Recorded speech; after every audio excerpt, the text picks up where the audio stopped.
Pessoal, hoje nós vamos dar sequência no estudo da Revista Espírita.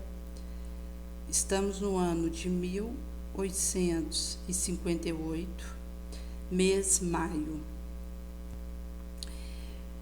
Teoria das manifestações físicas. Facilmente concebe-se a influência moral dos espíritos e as relações que possam ter com nossa alma ou com o espírito em nós encarnado. Compreende-se que dois seres da mesma natureza possam comunicar-se pelo pensamento, que é um dos seus atributos, sem auxílio do órgão da palavra. Porém, mais difícil de compreender são os efeitos materiais que eles podem produzir, como movimento de corpo sólido, aparição, ruído, sobretudo tangíveis. A ideia que fazemos da natureza dos espíritos à primeira vista pode tornar incompreensível esses fenômenos. Disse que o espírito é a ausência completa da matéria, portanto não pode agir materialmente, mas é um erro, porque os espíritos interrogados dizem que imaterial não é bem o termo, incorpóreo seria mais exato, pois devemos compreender que, sendo uma criação, o espírito há de ser alguma coisa. É matéria quintessenciada, mas sem analogia para nós, tão etérea que não pode ser percebida pelos nossos sentidos. O espírito não é uma abstração, é um ser cuja natureza íntima escapa totalmente ao nosso sentido grosseiro. Encarnado num organismo, o espírito constitui a alma. Quando deixa pela morte, não sai despojado de todo o envoltório. Conserva a forma que tinham quando vivos, de fato, quando nos aparece, geralmente sob aquela por que os conhecemos na Terra, quando desejam se fazer lembrados por nós. Observemo-lo atentamente no momento em que acabam de deixar a vida. Acham-se em estado perturbativo. Ao seu redor tudo confusão, vem seu corpo são ou mutilado, segundo o gênero de desencarne. Por outro lado, vêm-se, sentem-se vivos. Algo lhes diz que aquele é o seu corpo.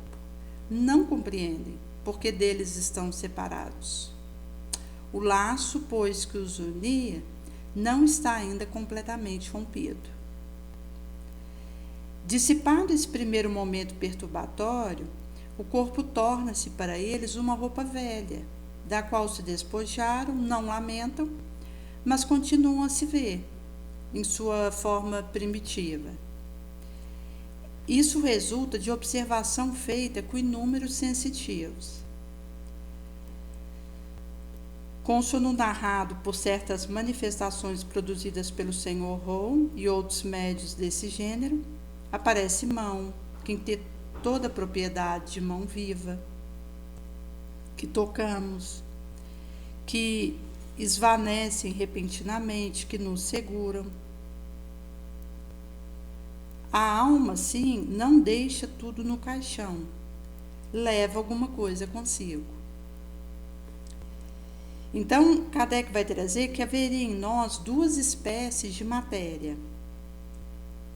Uma grosseira constitui o envoltório externo, outra sutil, indestrutível. Então, ao considerarmos o envoltório externo, é a matéria grosseira, que é o organismo físico. A outra é sutil e indestrutível, que é o perispírito. A morte, ela desagrega a primeira, daquela que a alma abandona. A outra se libera e segue a alma, que assim continua tendo sempre um envoltório, o perispírito supracitado. Essa matéria sutil, por assim dizer, extraída de todas as partes do corpo ao qual estava ligada durante a vida, dele conserva a forma. Eis porque os espíritos se veem e porque nos aparecem tais quais eram quando vivos. Mas essa matéria sutil não tem a tenacidade, a rigidez da matéria compacta do corpo. Ela é expansível, flexível. Então, ela não vai ter nem a rigidez, nem a tenacidade do organismo físico, mas é flexível, expansível. Por isso, a forma que toma, embora calcada sobre a do corpo, não é absoluta. Dobra-se à vontade do espírito, que pode dar-lhe qual ou tal aparência, à sua vontade, ao seu sabor, ao passo que o envoltório sólido oferece-lhe uma resistência insuperável. Desembaraçado desse entrave que o comprimia, o perispírito contrai ou dilata-se, transforma-se, presta-se a toda metamorfose, segundo a vontade que atua sobre ele. Então, o perispírito ele vai fazer modificações segundo a vontade que o espírito atua sobre esse perispírito. Quando ele desembaraça do organismo físico. Prova observação, insistimos nesse vocábulo, que a matéria sutil que constitui o segundo envoltório do espírito, só pouco a pouco se desprende do corpo e não instantaneamente. Laços que unem a alma e o corpo não são rompidos subitamente, a queima-roupa, pela morte. O estado de perturbação que observamos dura todo o tempo em que se opera o desprendimento. O espírito não recobra a liberdade inteira da sua faculdade, nem consciência clara de si próprio, senão quando este desprendimento é completo. Experiência prova ainda que a duração deste desprendimento vai variar segundo os indivíduos. Em alguns se opera em 4, 3 dias, enquanto em outros somente se completa ao cabo de vários meses. Assim, a destruição do corpo, a decomposição pútrida, não basta para operar a separação. Eis porque certos espíritos dizem: sinto os vermes a me roerem. Inclusive, se acontece um acidente em que acontece algum tipo de mutilação, de ferimento gravoso, essas situações e correlatos, inclusive incluindo a decomposição pútrida do cadáver, não basta para operar a separação. Assim, há espírito que relata que sente um verme ao roer, que percebe que a sua cabeça está separada do seu corpo, se tenha vindo a desencarnar guilhotinado. Em algumas pessoas, a separação começa antes da morte. São a quem vidas se elevaram pelo pensamento, a pureza do sentimento, bem acima do material. Nelas a morte encontra apenas fracos liames entre alma e corpo e que se rompe quase instantaneamente. Quanto mais o indivíduo vive materialmente, quanto mais seu pensamento é absorvido por preocupação da personalidade, por prazer, mais tenaz são esses laços. A matéria sutil se identifica com a matéria compacta. O perispírito se identifica com o organismo físico. E entre elas acontece uma coesão molecular, que vai se intensificando quanto mais materialista o indivíduo seja. Daí, porque não se separa, senão lenta, dificilmente. Por outro lado, quanto mais o indivíduo é espiritualizado, desapegado do que é terreno, transitório, menos a matéria sutil se identifica com a matéria compacta. O perispírito se desidentifica com o organismo físico. Isso vai evitar de intensificar a coesão molecular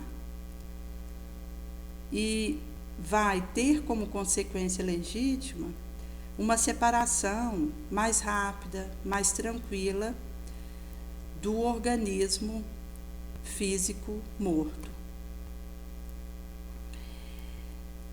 devido ao desencarne. Nos primeiros instantes que se segue à morte, quando ainda existe união entre o corpo e o perispírito, conserva esse muito melhor a impressão da forma corpórea, da qual reflete, por assim dizer, todos os matizes e mesmo todos os acidentes. Eis porque um supliciado dizia, poucos dias após a sua execução: se você pudesse me ver, me veria com a cabeça separada do tronco. Outro, que morrera assassinado, disse: vede a ferida que me fizeram no coração. Acreditava que poderíamos vê-lo. Então, os primeiros momentos que se segue ao desencarne, havendo essa união entre o corpo e o perispírito, que vai ser mais tenaz e mais coesivo no materialista, e que vai intensificando quanto mais o indivíduo é apegado ao material, o perispírito vai conservar muito melhor a impressão da forma física, da qual reflete todos os matizes, todos os acidentes, as feridas, as aberrações e aquilo que implica o tipo de desencarne que o indivíduo teve. Então, o aspecto de alterações aberrantes que o organismo possa apresentar está ligado ao tipo de desencarne que o indivíduo aconteceu, porque no caso de um acidente em que não se consegue fazer união de um braço, uma perna, devido ao tipo de colisão que aconteceu ali, esse espírito ele vai, nos primeiros momentos, se apresentar com aquelas alterações de perda de membro.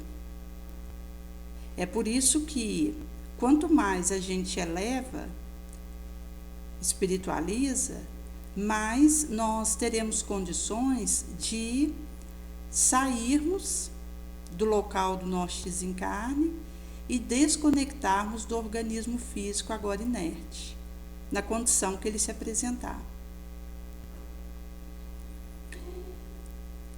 Examinando a interessante questão da sensação dos espíritos de seus sofrimentos, ele vai trazer um estudo da manifestação física.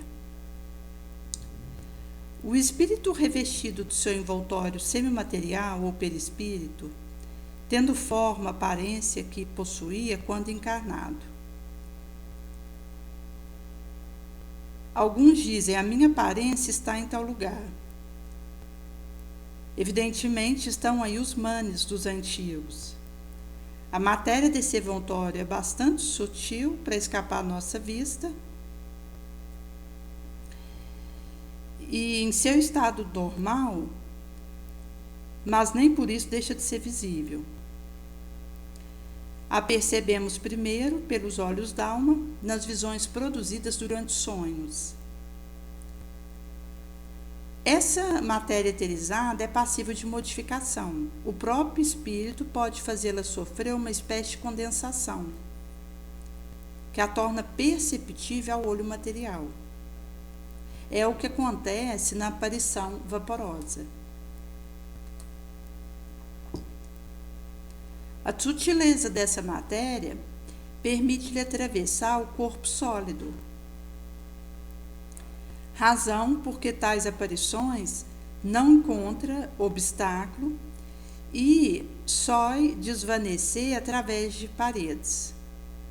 Porque o perispírito, por ter essa sutileza característica, ele consegue atravessar um corpo sólido.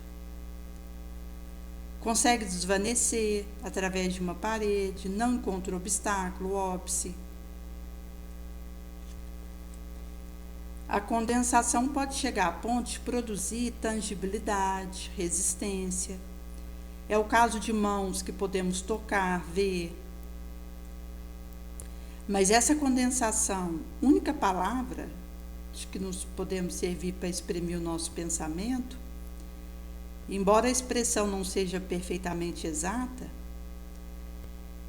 essa solidificação da matéria eterizada é apenas acidental temporária, visto não se encontrar em seu estado normal. Por isso que o aspecto da condensação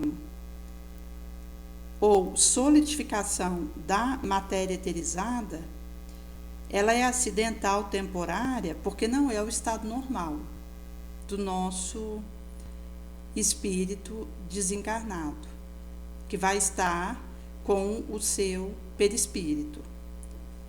Por isso essas aparições são tangíveis num determinado momento, nos escapam como uma sombra. Então, se aqui eu tenho a visão de um espírito, daqui 5 minutos isso me escapa, a percepção do sentido. Para aquele que traga esse tipo de mediunidade.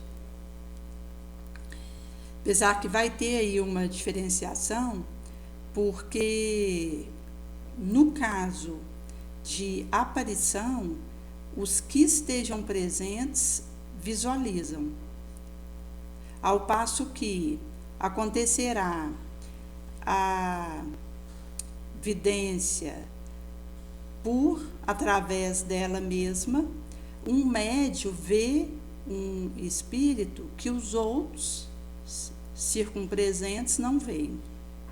Então existe a mediunidade da vidência, da audiência, e Kardec, no Livro dos Médiuns, ele dá uma explicação acerca dessas diferenças que acontecem. Mas, no caso do espírito que apareça com uma tangibilidade importante, isso é momentâneo. Por isso que Kardec traz esse termo, escapa como uma sombra. Do mesmo modo que vejo um corpo se me apresentar em estado sólido, gasoso, líquido, conforme seu grau condensatório, de igual modo a matéria do perispírito poderá apresentar-se em estado vaporoso visível, vaporoso invisível, ou estado sólido. A mão aparente tangível oferece uma resistência, exerce uma pressão, deixa impressões, opera uma tração sobre o objeto que seguramos. Nela há, pois, uma força.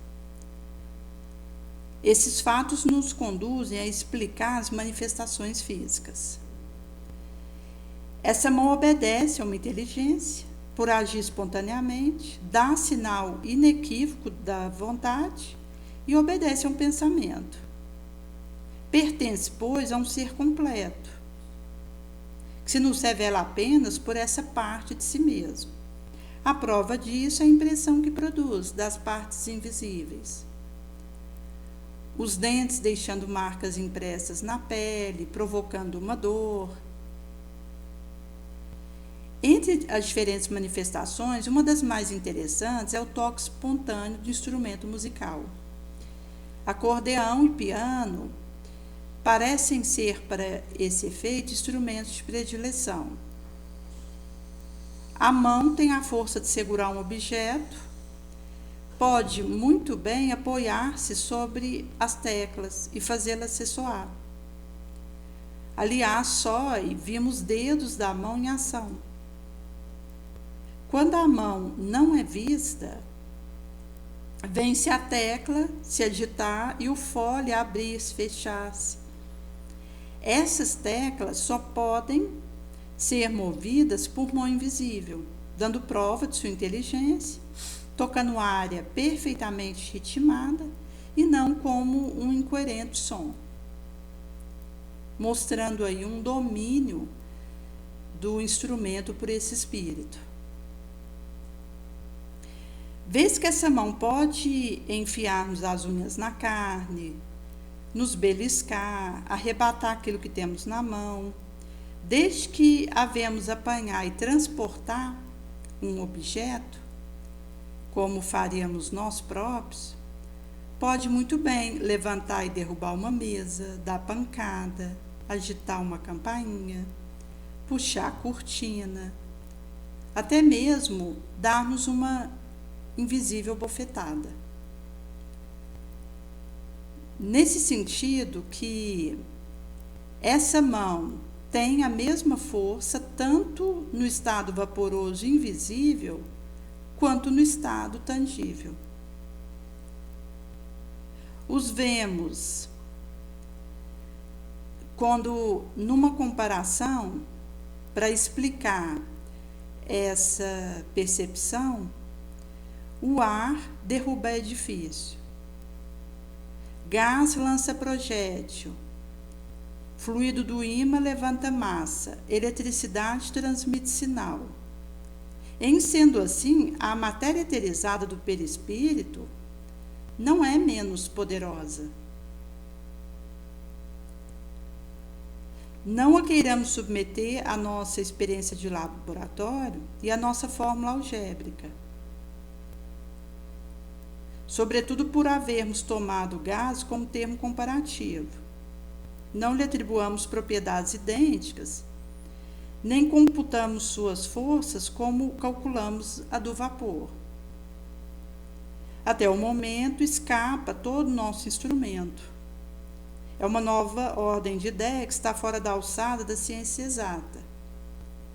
Eis porque essa ciência não nos oferece aptidão especial para as apreciar.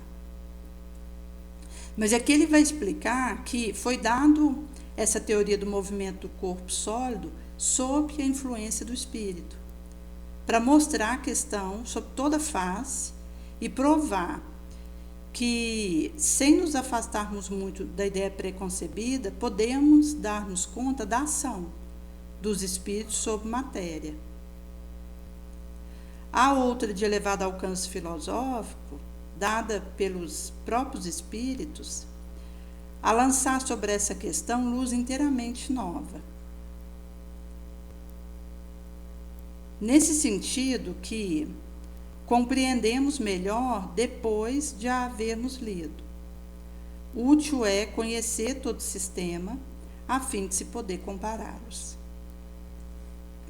Resta explicar como se opera a modificação da substância eterizada do perispírito, por que processo o espírito opera e, em consequência, qual o papel do médium, de efeito físico, na produção desse fenômeno. Aquilo que nele se passa em tais circunstâncias causa a natureza da sua faculdade. Então ele vai trazer sobre o espírito batedor de Bergsaber. Já tínhamos ouvido falar de certos fenômenos espíritas que em 1852 fizeram muito alarido na Baviera Renana, arredores de Spira. Sabíamos, inclusive, que um relato autêntico havia sido publicado numa brochura alemã. Depois de infrutíferas e longas pesquisas, uma dama, dentre os nossos assinantes de Alsácia, demonstrara nessa circunstância um zelo, uma perseverança. Conseguiu obter o exemplar daquela brochura, nos ofereceu, e vai ser uma prova a mais de que os fatos desse gênero são de todos os tempos e países, já que ocorreram numa época em que apenas se começa a falar em espíritos. Há vários meses, um acontecimento muito estranho tornara-se assunto preferido de toda a conversa em nossa cidade e ao redor. Referimos ao batedor, como é chamado, a casa do alfaiate Pierre Sange. Até então nos abstivéramos de qualquer relato nossa folha, jornal de Bergsaber, sobre a manifestação que se produzira nessa casa desde o dia 1º de janeiro de 1852. Chamaram a atenção geral, tal ponto a autoridade se sentindo dever de pedir ao Dr. Beltre explicações a esse respeito, chegando o Dr. Dupe, de Spira, a dirigir-se ao local para observar os fatos, não nos pudemos furtar ao dever de dar-lhes publicidade. Não espere nossos leitores uma apreciação nossa sobre a questão, pois nos sentiríamos embaraçados. Deixamos aos que estão mais aptos a pronunciar, pois o farão sem dificuldade, caso consigam descobrir a razão daqueles efeitos. Nos limitamos ao simples relato dos fatos, daqueles ora testemunhados e que ouviremos, de pessoas dignas de fé, deixando que o leitor forme sua própria opinião. De 1º de janeiro desse ano, 1852, qual estamos, nesse ido, na casa em que habitava, no quarto vizinho ao que comumente ficava, a família Pierre Sange de Bergsaber ouviu um ruído como se for um martelamento, iniciando-se por golpe surdo que parecia vir de longe, se tornava progressivamente mais forte, distinto. Golpes davam a impressão de ser desferidos contra a parede, perto da qual se achava o leito onde dormia seu filho de 11 anos. Atualmente, era entre 9h30 e 10h30 que o ruído se fazia ouvir. A princípio, o casal Sange não deu maior importância. Porém, como tal singularidade se repetisse a cada noite, pensaram poder vir da casa vizinha, onde, à guisa de passatempo, o enfermo se distraísse em tamborilar contra a parede. Contudo, logo o casal se convenceu de que o doente não era, nem poderia ser, a causa do ruído. O chão do quarto fora revolvido, parede derrubada, sem qualquer resultado. O leito fora removido para o lado oposto do quarto, e então o ruído passa a ser ouvido desse lado, tão logo o menino dormia. Estava muito claro que, de alguma forma, a criança tomava parte na manifestação daquele ruído. Pesquisas da polícia nada descobriram. Começou-se a pensar que o fenômeno pudesse ser atribuído a uma doença do garoto, ou a uma particularidade de sua conformação. Contudo, nada viera a confirmar a hipótese. É ainda um enigma para os esculápios. Com o passar do tempo, a coisa foi desenvolvendo, ruído prolonga, além de 1 hora, batida tinha mais força. A criança foi trocada de quarto e de leito, mas o batedor se manifestava nesse outro quarto, sob a cama, na parede. Batidas não eram idênticas, ora eram fracas, isoladas, ora fortes, enfim, sucedendo-se rapidamente, seguindo o ritmo da marcha militar e do bailado. O garoto ocupava desde alguns dias o quarto acima mencionado, quando notaram durante o sono que ele emitia palavra curta, incoerente. Logo, se tornaram mais distintas e mais inteligíveis. A criança conversava com outra pessoa sobre a qual tinha autoridade. Entre os fatos que diariamente produziam, o autor dessa brochura narra um do qual fora testemunha. A criança achava-se no leito, deitada sobre o lado esquerdo. Tão logo pega no sono, os golpes começam, pondo-se ela a falar. Tutu bate uma marcha. O batedor batia uma marcha que se assemelhava bastante a uma marcha da Bavária. A ordem de alto, dada pela criança, o batedor parava. A criança ordena, bate 3, 6, 9 vezes. O batedor executa a ordem. A uma nova ordem de bater 19 golpes, 20 pancadas fizeram-se ouvir. Completamente adormecida, a criança diz: não está certo, são 20 golpes. E logo 19 golpes foram contados. Em seguida, no subsequente, ordena 30 golpes. Ouvem-se 30 batidas, 100 golpes. Não se pôde contar, senão até 40. Tão rapidamente, as pancadas sucediam. Ao último golpe, disse o garoto: muito bem, agora 110. Aqui só se pôde contar até 50 pancadas. Soando o último golpe, o dorminhoco diz: não é isso, foram apenas 106. Logo mais 4 pancadas faziam-se ouvir para completar o número 110. Depois ele pede 1000, dos quais 15 golpes foram dados. Vamos, diga lá. Houve ainda 5 pancadas e o batedor para.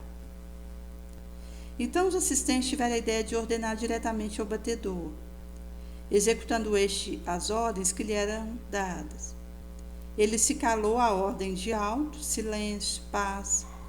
Depois, por si próprio, sem comando, recomeça a bater.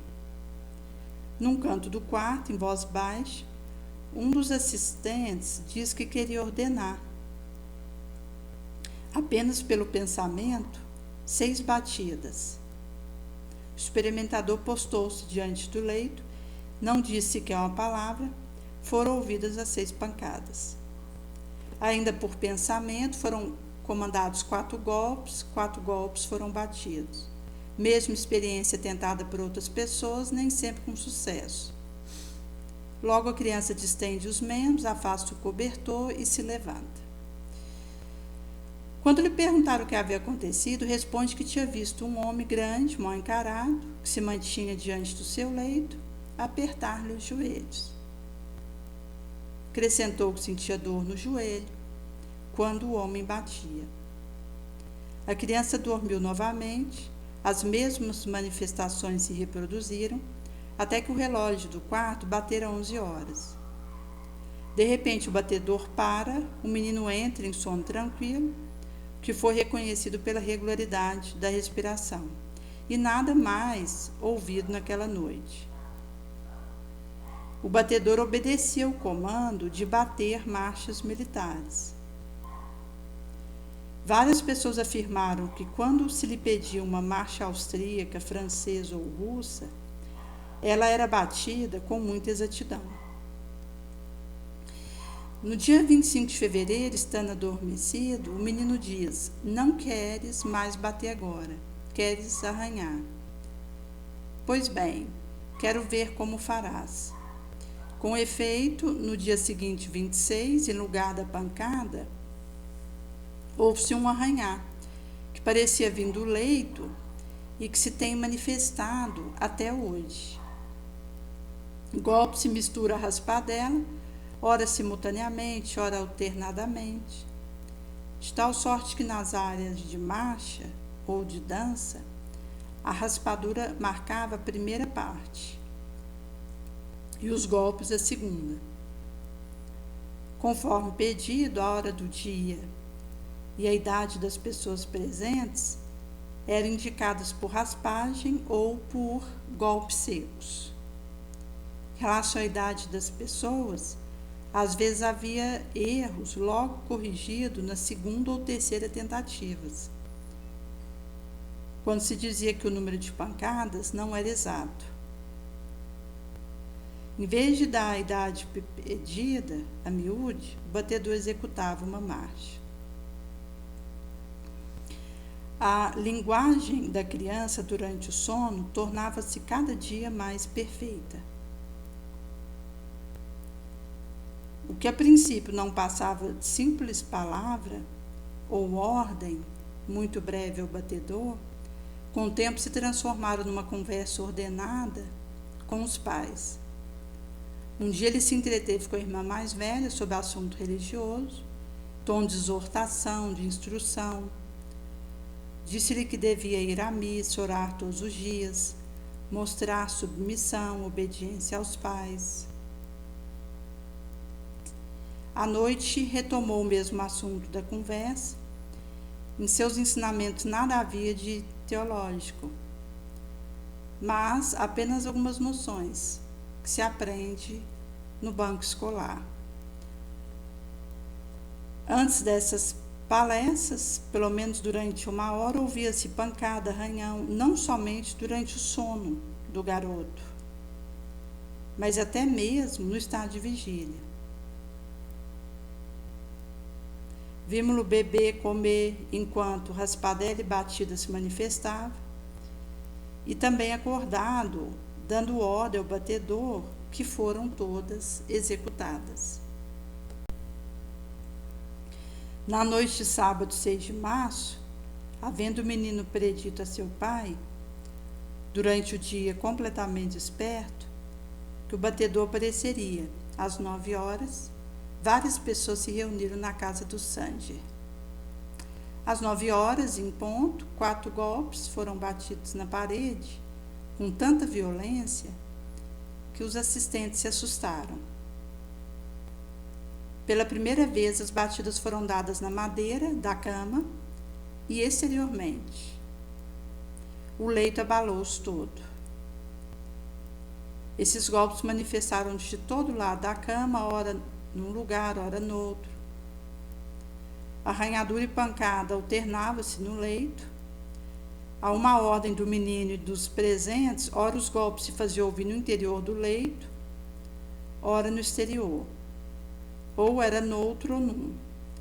De repente, a cama se levanta em sentido diferente, enquanto o golpe é batido com força.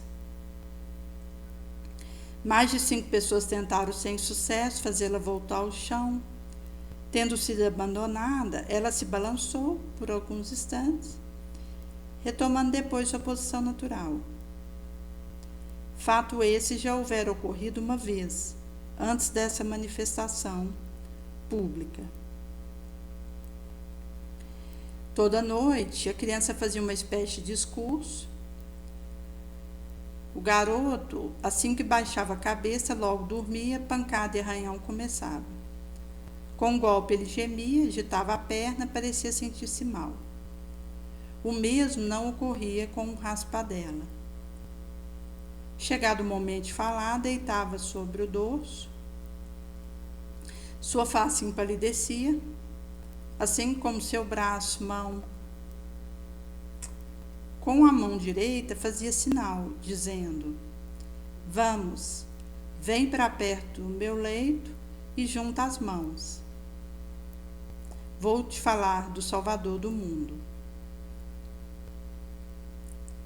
Nesse sentido que ele, ao dar esse convite, fazia cessar os golpes e os arranhões. Todos os assistentes ouviam com respeitosa atenção o discurso do adormecido. Então ele falava lentamente, de modo inteligível, em puro alemão, o que surpreendia bastante, sabendo que era menos adiantado que os colegas, sobretudo em virtude de uma moléstia dos olhos que a impedia de estudar. Suas palestras versavam sobre vidas, ações de Jesus, desde os 12 anos, sua presença no templo com os escribas, seus milagres, seus benefícios à humanidade terrícola. Seguida, estendia-se sobre o relato de seus sofrimentos, censurando severamente os judeus por o haverem crucificado, apesar de seus numerosos atos de bênçãos e de bondade. Terminando, o garoto dirigia a Deus uma prece fervorosa, rogando-lhe concedesse a graça de suportar com resignação os sofrimentos que lhe enviara, pois que o havia escolhido para entrar em comunicação com o Espírito. Pedisse a Deus não o deixasse morrer ainda, pois era apenas criança e não queria baixar a tumba escura. Terminado o discurso, recitava em voz solene, Pater Nós, após o que dizia: "Agora podes ir." No subsequente, arranhadura e batida recomeçava. quando a criança dizia que agora ele podia se aproximar. Ainda falou 2 vezes ao espírito, e a cada uma delas o espírito batedor parava. Dizia ainda algumas palavras e derradeirava: agora podes ir embora, em nome de Deus, e despertava. Durante essas conversas, os olhos do menino ficavam bem fechados, os lábios se mexiam. As pessoas mais próximas do leito observavam-lhe os movimentos. A voz era harmoniosa, pura. Então, era possível fazer o acompanhamento dos movimentos da criança, cuja voz era equilibrada, límpida. Ao despertar, perguntava-lhe o que havia visto e o que se tinha passado. Ele respondia: o homem que vem me ver. Onde está ele? Perto do meu leito com as outras pessoas. Vistes outras pessoas? Vi todas que estavam perto do meu leito. Facilmente compreendemos que tais manifestações encontram muitos incrédulos e que, mesmo supôs-se essa história não passar de mistificação, mas o pai era incapaz de charlatanice, sobretudo um charlatanismo que teria exigido toda a habilidade de um prestidigitador profissional. Ele gozava de reputação de um homem honesto e honrado. Para responder a essas suspeitas, fazê-las cessar, o garoto fora levado a uma casa estranha. Lá chegou, batida e arranhadura fizeram-se ouvir. Alguns dias antes, tinha ido com sua mãe a um pequeno vilarejo chamado Capé, a cerca de meia légua de distância, a casa da viúva Klein. Ele se disse fatigado, deitaram-no sobre um canapé e logo o mesmo fenômeno se produzira. Várias testemunhas puderam confirmar o fato. Embora a criança demonstrasse estar bem de saúde, devia, apesar disso, ser afetada por uma doença que, se não fosse provada pela manifestação acima relatada, pelo menos o seria pelo involuntário movimento do músculo e do sobressalto nervoso. Nesse sentido que, mesmo ela demonstrando estar saudável, se ela viesse a apresentar uma alteração orgânica, uma enfermidade, não sendo provada pela manifestação acima relatada, também poderíamos ter em mente que o movimento involuntário do músculo, o sobressalto nervoso, poderia fazer essa declamação.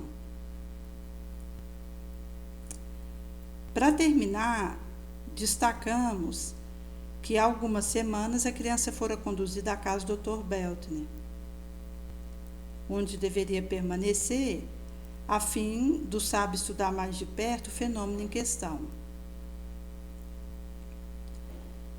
Desde então, cessou todo o barulho na casa do Sanji, passando, todavia, a produzir-se na casa do Dr. Beltner. Nesse sentido que foi feito essa explicação, ora solicitada pelo narrador que acabáramos de citar. Esses fenômenos nada têm de extraordinário para quem esteja familiarizado com os que nos habituaram os espíritos. O papel de certas pessoas atribuem à imaginação. Sem dúvida, se a criança somente houvesse tido visão, o partidário da alucinação teria sentido coberto de razão. Mas aqui havia efeito material, de natureza inequívoca, com grande número de testemunhas. Seria preciso imaginar todos alucinados a ponto de pensar ouvir o que de fato não escutavam, e verem mobília mudando de lugar. Ora, havia aí um fenômeno mais extraordinário ainda. Ao incrédulo, restaria um recurso de negar, dispensando o raciocínio, e mais fácil. Examinando as coisas do ponto de vista espírita, torna-se evidente que o espírito que manifestou era inferior da criança, visto que lhe obedecia. Patenteou-se ser mesmo subordinado aos assistentes, pois que também lhe davam ordens. Se não soubéssemos pela doutrina que os espíritos dito batedores estão embaixo na escala, aquilo que se passara seria uma prova disso. Não se conceberia um espírito elevado, como nossos filósofos sábios, viesse divertir-se em bater, marcha e valsa. Numa palavra, representar papel de um pelotiqueiro, nem submeter-se a capricho melindre de um humano. Mostra-se sob o traço de um homem mal encarado, circunstância corroboradora dessa opinião. Em geral, a moral se reflete no envoltório.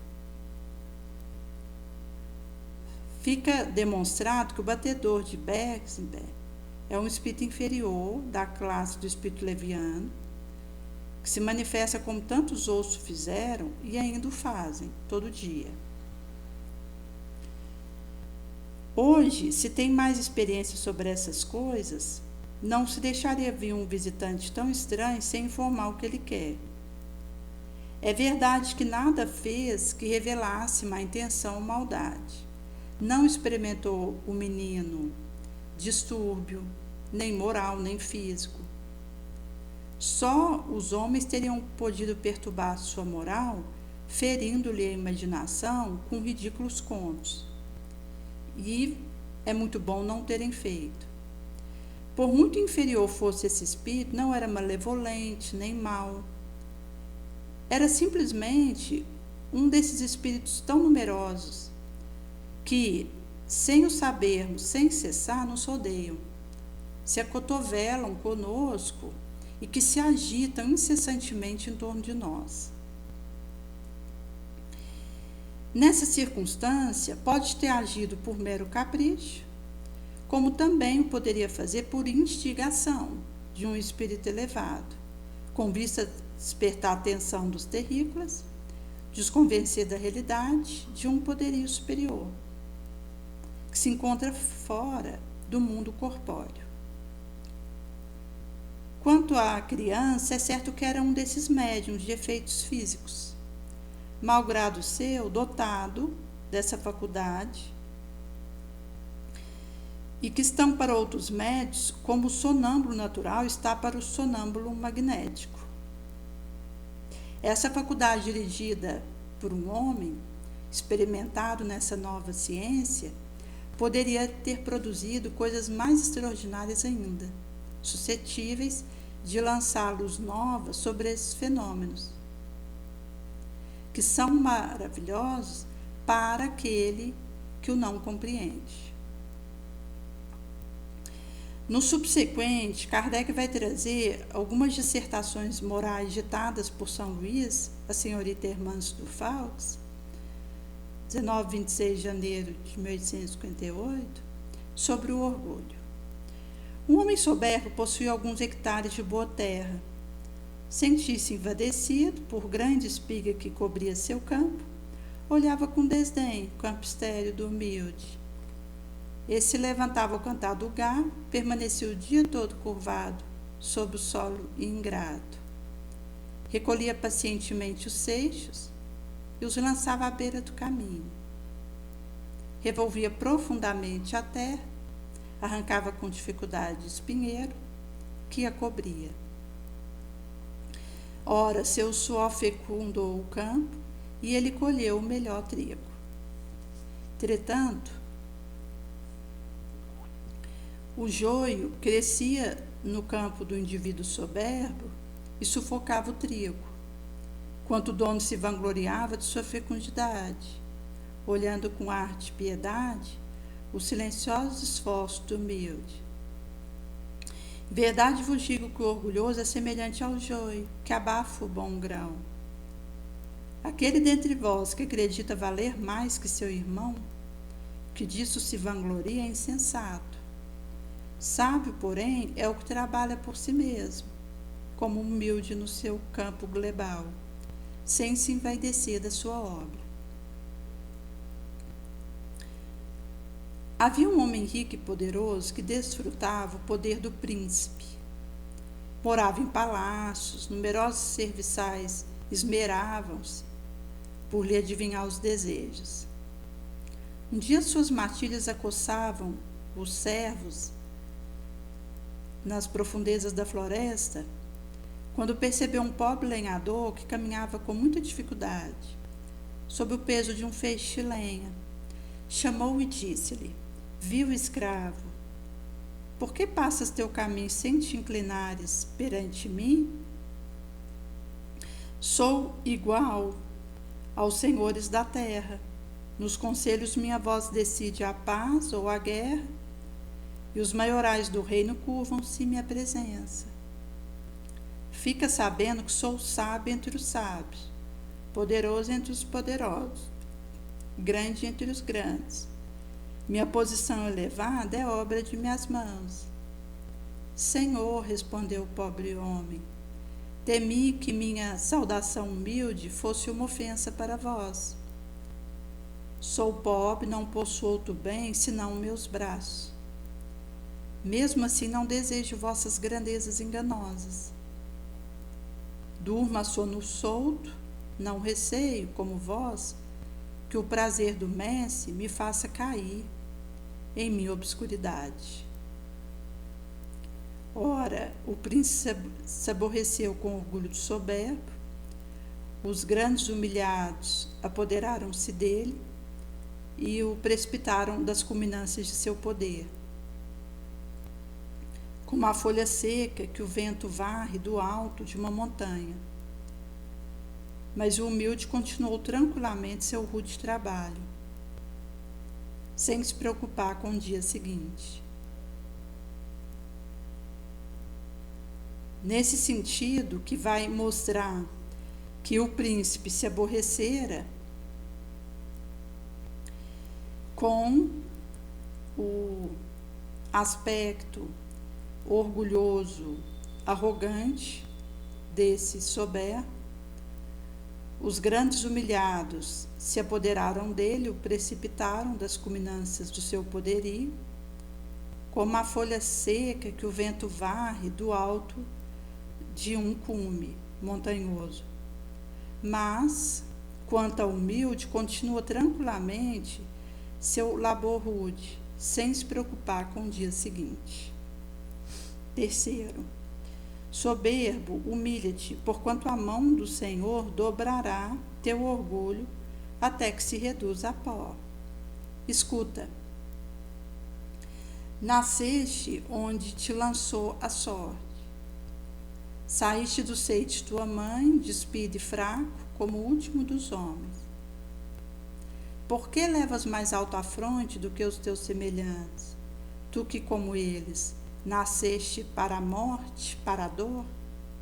Ouve, tuas grandezas, tuas riquezas, vaidade das vaidades, escaparão de tuas mãos quando vier o grande dia, como as águas errantes da torrente que o sol faz evaporar. De tuas riquezas só levarás contigo tábuas do caixão. Títulos gravados na lápide sepulcral serão palavras vazias de sentido. Então, ele vai trazer que seja a grandeza, a riqueza, a vaidade da vaidade, escapa quando vem o grande dia. Como uma água errante da torrente que o sol evapora. Só levaremos conosco a tábua do caixão. Título gravado na lápide sepulcral serão palavras ocas, vazias de sentido, de significado. Porque o espírito ele leva no demando do além apenas o bem que tiver realizado. Escuta, o cão do coveiro brincará com teus ossos, eles serão misturados aos dos indigentes, confundidos tuas cinzas com as deles, porque um dia ambos sereis seduzidos a pó. Tu amaldiçoarás os dons que recebeste, quando vires o mendigo revestido na sua glória, e chorarás o teu orgulho, por ele não ter colocado esses empréstimos, essas habilidades a serviço da utilidade, do bem coletivo. Soberbo, humilha-te, porquanto a mão do Senhor curvará o teu orgulho até o pó. Por que São Luís nos fala em parábolas? Resposta: o espírito humano ama o mistério. A lição se lhe grava melhor no coração quando a procurarmos. Não parece que atualmente a instrução nos deva ser dada de maneira mais direta, sem que precisemos recorrer a uma alegoria? Encontrá-la-eis no desenvolvimento. Desejo ser lido. A moral necessita ser disfarçada sob a atração do prazer.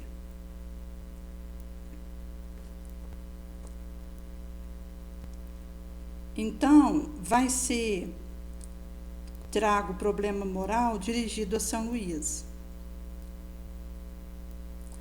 Quando Kardec, nesse derradeiro, diz que a gente encontra no desenvolvimento o sentido profundo daquilo que foi derramado, esse querer, essa vontade de se conhecer, de saber, de se esclarecer para um objetivo nobre, a moral necessitará ser disfarçada sob a atração do prazer, que vês numa renúncia, metais do sacrifício espontâneo, o indivíduo, ele abraça o preço que paga para ser instruído, considerando que começaremos nobre, continuaremos nobre e terminaremos nobre, nessa constância no bem.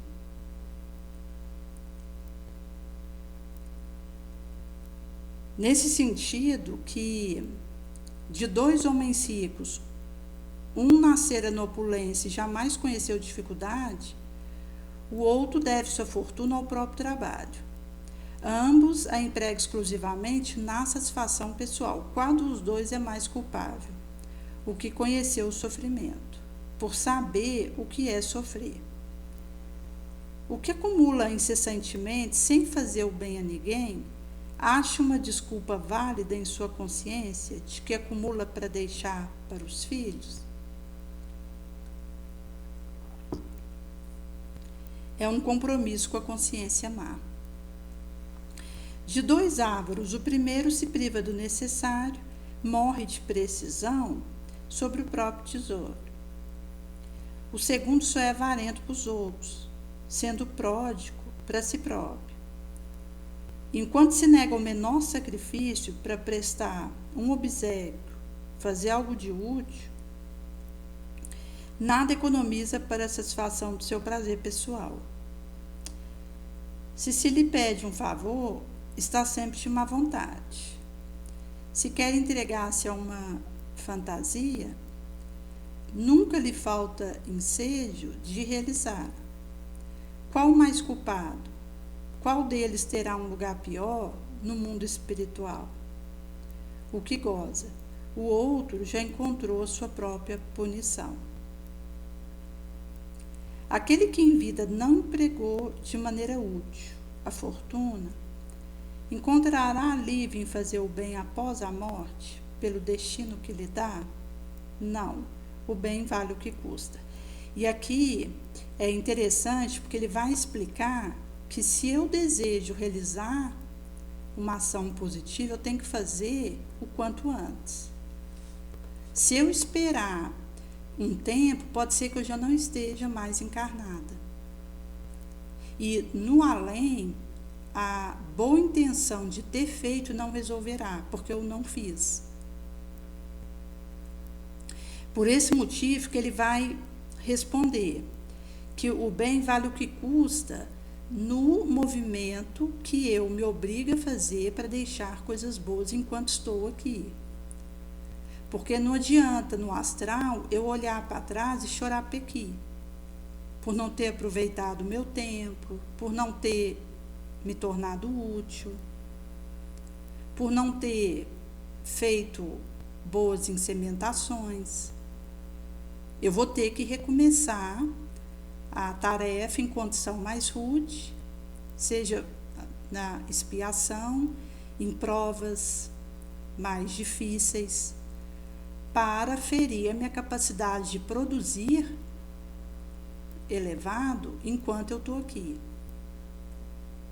Por esse motivo que quando a gente desperta para a transitoriedade e a urgência de fazer coisas positivas, a gente tem que correr contra o tempo, porque eu vou precisar realizar isso enquanto eu estou encarnada.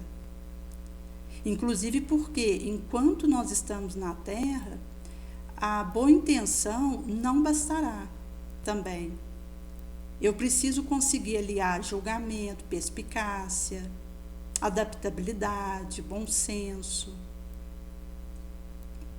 que são provas que a gente recebe para testar nossa capacidade de permanecer numa proposta nobre, mesmo entusiastas daquela causa, desejosos profundamente de realizar aquela bonomia. É nesse sentido que nós precisaremos saber distinguir o que devo e posso e a maneira de realizar aquilo.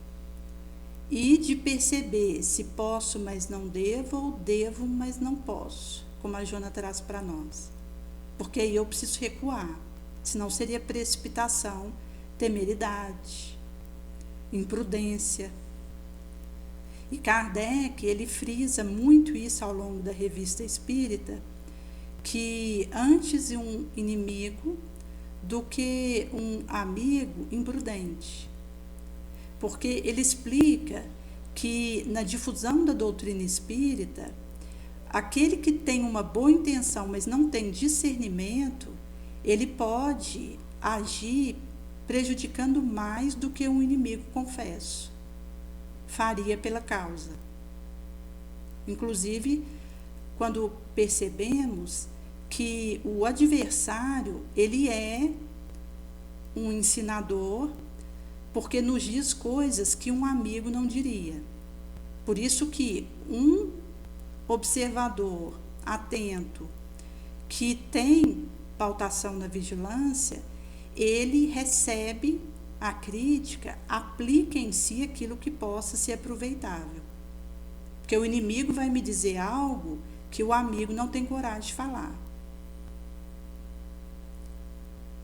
Nesse sentido, que enquanto nós estamos encarnados, com empréstimos de habilidade, dom, uma quantia em dinheiro, tudo que está emprestado em nossas mãos, enquanto nós estamos aqui, inclusive o organismo físico, eu precisarei saber aplicar isso na produção de bons frutos.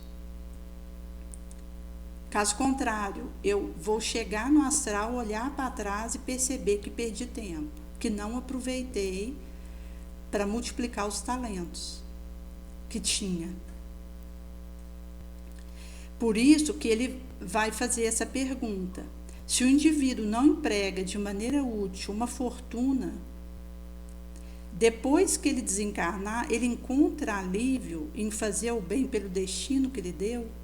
Então, aqui a gente poderia, alguém que tinha uma quantia importante num banco e que, enquanto estava encarnado, não deu uma utilidade para isso.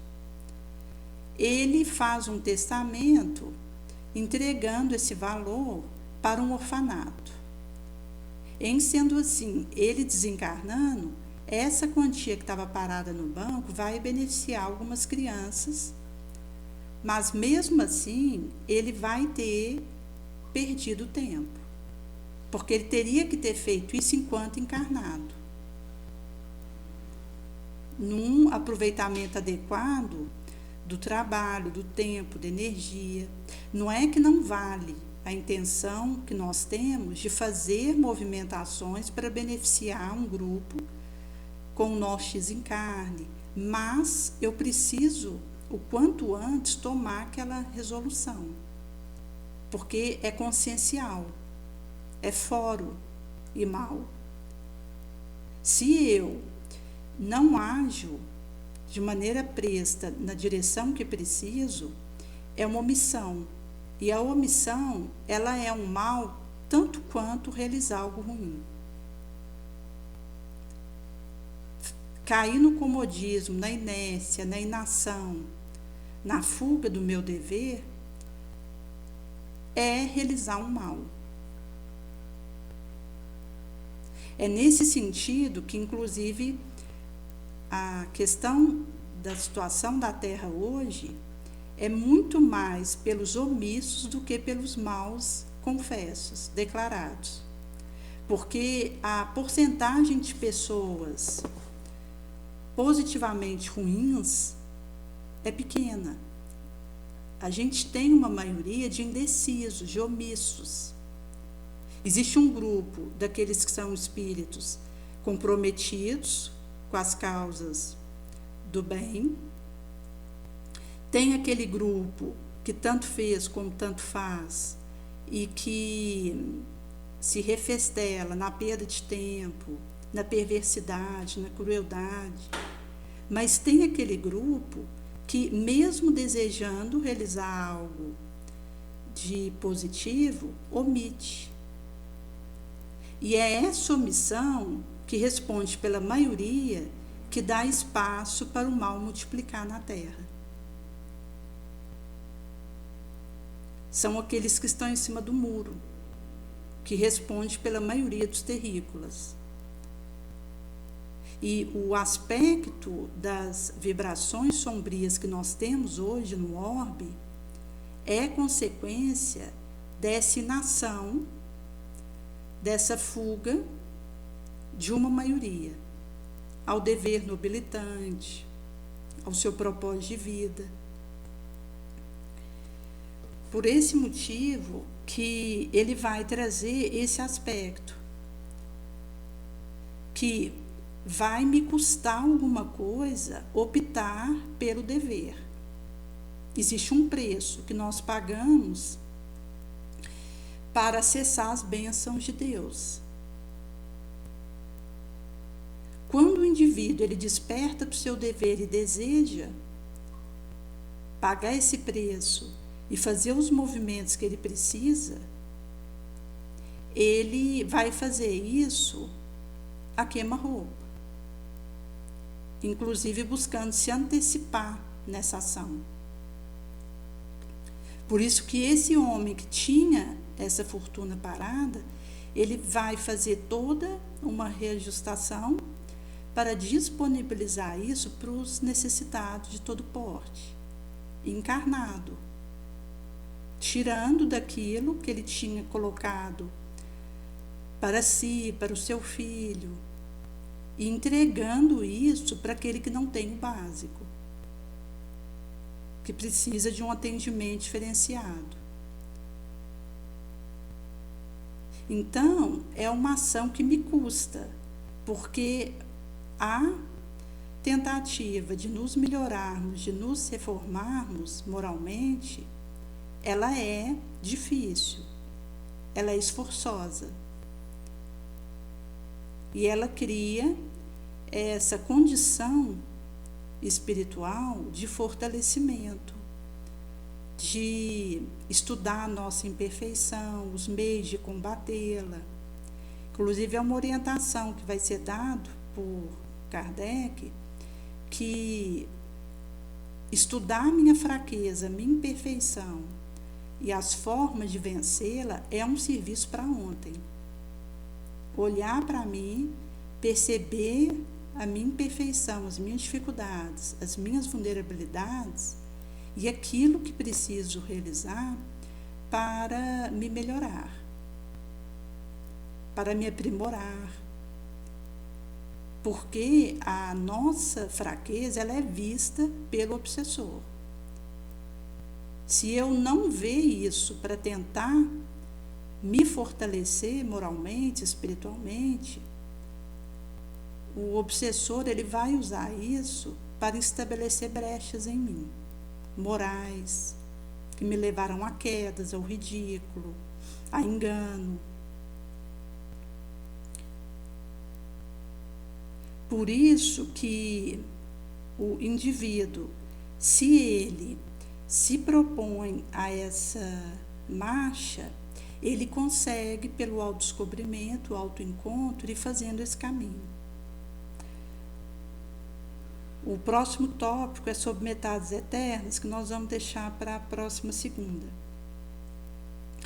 Então, aqui mostra algumas reflexões importantes que Kardec traz nessas partes do mês de maio, e essas análises que nos ajudam para que consigamos esse bem-sucedimento moral.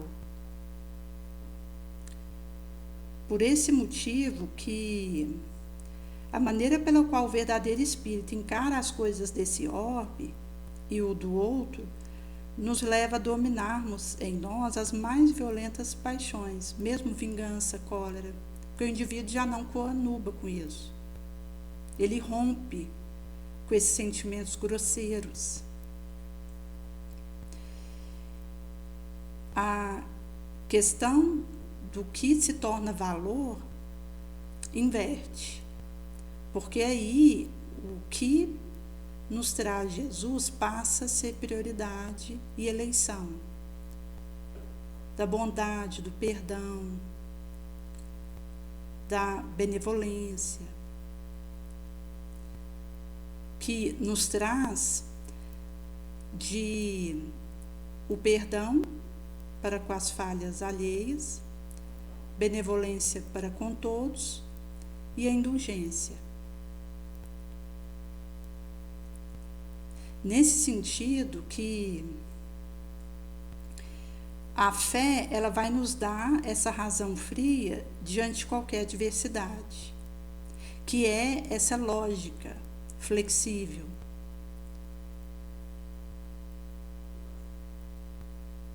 E entra também a indulgência para com a falha, onde o indivíduo passa a se erguer levantando o outro. Por outro lado, o apego ao prazer material nos coloca sob a dependência do espírito impuro. Como não podemos fixar calendário para a volta na ganga do jogo circunstancial, optamos desde já pela renúncia, pelo sacrifício espontâneo.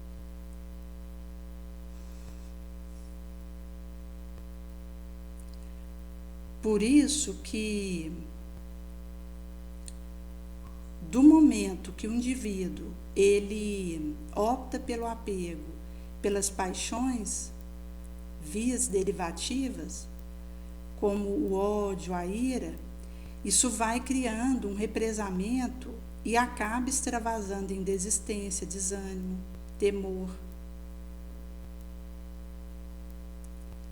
Nesse sentido que esses conflitos levam o seu aderente a tentar provocar como forma compensatória.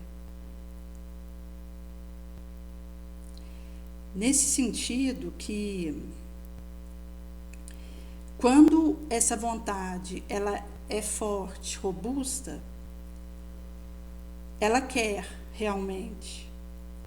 Então, é o amor pelo amor. Faz a caridade vencer.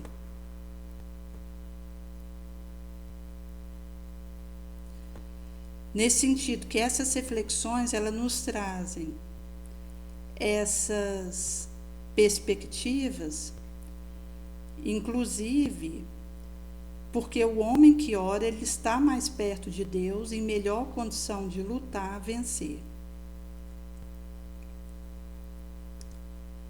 Por isso que aqui Kardec nos mostra essas comparações, tanto quando a gente pega a história do garoto, daquele batedor, de como o testemunho viu aquilo e de como o populacho interpretou aquela situação.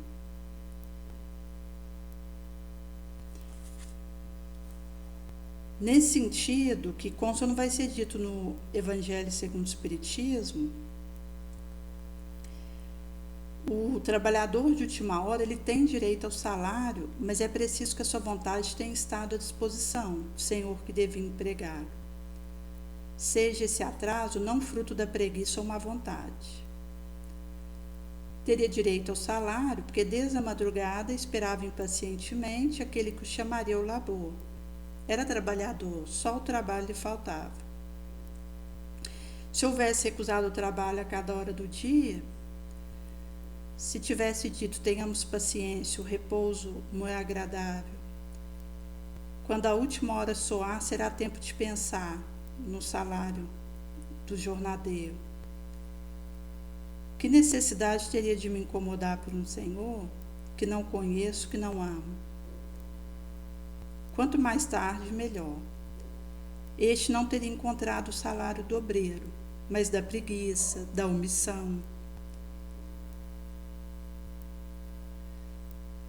Que será, pois, do que em lugar de permanecer na inação, tiver empregado hora destinada ao labor do dia em cometer ato culpável, blasfemado contra Deus, vendido o sangue do irmão, lançado perturbação na família, arruinado indivíduo confiante, abusado da inocência, chafurcado em ignomínia terrícola. Bastar-lhe-á dizer na última hora, Senhor, eu empreguei mal meu tempo. Tomai-me até o fim do dia, que eu faço um pouco, bem pouco da minha tarefa. E dai-me o salário do laborador de boa vontade. Não. O Senhor lhe dirá, não tenho trabalho para ti no momento. Esbanjaste teu tempo, esqueceu o que aprendeu, não sabes mais trabalhar na minha vinha. Recomeça, pois, a aprender. Quando estiveres mais disposto, virás a mim, eu te abrirei meu vasto campo, tu poderás nele laborar a toda hora do dia. Então, vai nos convidar, como os bons espíritos que desejamos ser, e pela ação de Jesus, vai nos capacitando. Começa o trabalho no alvorecer e não termina, senão no declínio do dia. Isso seria bem orgulhoso. Todos nós viemos quando fomos chamados, um pouco mais tarde, um pouco mais cedo, para a encarnação, da qual carregamos os grilhões. Mas desde Evos e Evos, o Senhor nos chama para a sua vinha, sem que tivéssemos querido nela entrar. Sou o momento de recebermos o salário. Empreguemos bem essa hora que nos resta. Não olvidemos jamais que a nossa existência, tão longa se nos pareça, é um momento bem fugidio na imensidade dos erros, que para nós formam a eternidade. Por isso que esse é o momento de nós suarmos, sangrarmos na obra do Senhor, perseverando nessa proposta. Porque consta-nos Jesus traz, se perseverarmos em bater, no caso do Senhor da casa não se levantar para dar-nos os pães por ser nosso amigo, certamente por nossa importunação se levantará e nos dará quantos pães necessitarmos. Por isso que a nossa vontade elevada ao nível máximo de sermos leais a Jesus, negando a nós mesmos, nos renunciando, tomando a nossa cruz e o seguindo, vai significar deixar aqui a multiplicação que Jesus antecipara, para aquele que tiver colocado seus empréstimos, aquilo que movimenta temporariamente, a serviço do bem comum, produzindo frutos 100 por 1, 50 por 1, 1000 por 1.